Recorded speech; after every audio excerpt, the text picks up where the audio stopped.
What are the most helpful tools for measuring brand visibility online? Most people don't actually know if their brand is visible. They feel like they're doing the work, they're posting, they're optimizing, they're checking all the boxes, but they have no idea if it's actually working, and that's the problem. When people ask about brand visibility, what they're really asking is this doing anything?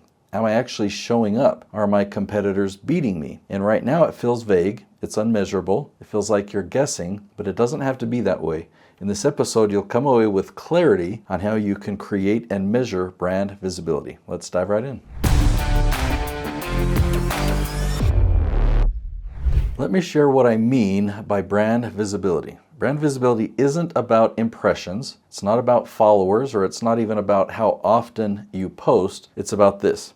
When someone searches for help, do you show up? Do you show up every time? How visible are you to your ideal clients? Are new people regularly finding you? And how do we track all of this? There's a problem with most of the tools that claim to help you here, but they fail completely. Take semrush.com for example. I subscribe to this tool for question research, and I'll show you that in a minute. But for measuring your brand visibility, it has a massive blind spot. What it does is it analyzes your website. It tells you how visible your domain is. It shows keyword rankings, it shows backlinks, it shows authority scores. But here's the problem. Your website is only a small piece of your brand visibility, especially in an AI-driven world. People aren't just finding websites anymore, they're finding answers. They're finding videos, they're finding specific people, they're finding content outside of your website. And tools like this don't measure any of that. They measure activity around your website only, not your actual authority. And most tools measure effort. They have a checklist. Did you do this? Did you optimize that? Did you publish content? And if you did everything on that checklist, you get a score. But that score doesn't actually mean anything relevant because it's not measuring results. It's not measuring, are you now ranking? Are you being found? Are you getting traffic? Are you generating leads? Is this driving any revenue? That score doesn't tell you any of those things. This is why one of the tools I rely heavily on is actually YouTube Analytics, because it shows real behavior, real traffic, real discovery. Inside YouTube Analytics, you can see your traffic sources, how many views you're getting from YouTube search, which tells you, are you ranking for the questions that people are asking? Okay, here is the YouTube Analytics for Jason Schroeder. This is showing a 28-day period, and we're looking at the traffic source report, and we see a total number of views of 140,000, but that number isn't as helpful. This number right here, YouTube search, 43,000, that's 43,000 views from YouTube search in a 28-day period. That number is super valuable. Now, a lot of this other traffic isn't valuable except for external. If you click on that, it breaks down all the different sources of external traffic, and you'll see Google search with 12,700. So Google search traffic is super valuable, so you can add that to YouTube search. And if we look down further, you'll see a couple lines that show traffic coming from ChatGPT. That's obviously gold.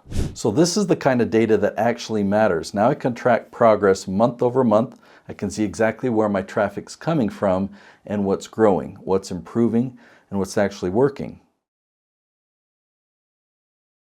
Now in the past year, some new tools have come out with the ability to track AI visibility. They'll tell you how often your website shows up in tools like ChatGPT. What they don't track is much more important stuff, like they don't track your YouTube channel or if your YouTube videos are being recommended. They don't track if your name is being mentioned by the tool or if your book is being recommended. They do nothing to track your personal brand. You're only seeing a fraction of the picture, and it's easy to draw the wrong conclusion.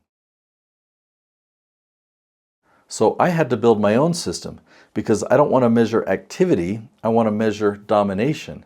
So here's how it works. We identify the questions our target audience is asking, then we group those questions into categories, and then we track one thing ranking. So for every question, we assign a status, a yes, top 20, top 50, or no. So a yes means we rank in the top 3. Top 20 means we're not in the top 3, but we're in the top 20. Top 50 means the same thing. We're not in the top 20, but we are in the top 50.